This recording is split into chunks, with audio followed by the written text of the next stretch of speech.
தமிழ்நாடு மக்கள் எல்லாத்துக்கும் ஜெயன். நான் வந்து சிவகங்கை மாவட்டம் காலர்கோயிலிருந்து பேசுகிறேன். பேர் Ilamaran. Indian armed force Indian நேவியில் செயலராக போய் சர்வீஸில் இருக்கேன். எதுக்கு இந்த வீடியோ ரெக்கார்ட் பண்ணுறேன்னா, நான் வந்து போன 2024 ஜனவரி மாதம் லீவ் வந்தப்போ என்னுடைய அம்மா பார்த்தாங்க. ஒரு 60 வயசு மேலே இருக்கும். அவங்க வந்து ஒரு மிகவும் கொடூரமான முறையில் கையெல்லாம் வெட்டி அவங்க போட்ட நகையை திருடுறக்காண்டி பேசோடின்ற ஒரு கிராமத்தில் வந்து கொண்டு வந்திருக்காங்க. இது சம்பந்தம் வந்து போராட்டம் பண்ணா அக்யூஸ்ட் வந்து கைது பண்ணி ஆளுநர் சொன்னாங்க. நான் வந்து பண்ணல அன்னைக்கு போலீஸ் ஒரு நம்பிக்கை நண்டி வந்து 2025 ஜனவரி ஆச்சு. இதுக்கடையில் ஒரு வருஷம் ஆச்சு. இது சம்பந்தம் எந்த ஒரு நடவடிக்கை எந்த ஒரு அக்யூஸ்ட் கைது பண்ணல. நம்ம தமிழ்நாடு காவல்துறை, குறிப்பாக நம்ம சிவகங்கை மாவட்ட காவல்துறை.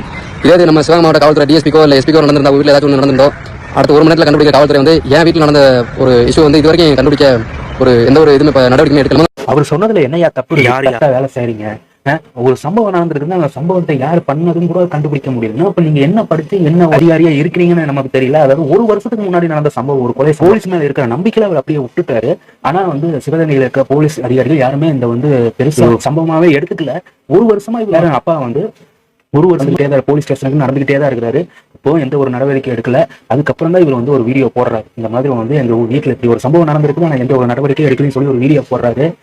இவர் கேட்கறதுல எனக்கு சத்தியமா சொல்றேன், எந்த ஒரு தப்புமே கிடையாது. ஏன்னா இதுவே ஒரு அரசியல்வாதிக்கோ இதை விட பெரிய அதிகாரிக்கோ வீட்டுல யாராவது வீட்டுல இந்த மாதிரி நடந்தா ஒரு வருஷமா ஃப்ரீயா விட்டுருவீங்களா? கடற்புடா 2 மணி நேரத்துல நீங்க கண்டுபிடிக்க மாட்டீங்க. அப்படி இவங்க கண்டுபிடிச்சு உங்களுக்கு ஒரு நியாயம் வாங்கி கொடுக்குறது உங்களுக்கு எவ்வளவு மேல இவங்களை என்ன சொல்லி திட்டுறது அப்படின்னு தெரியல.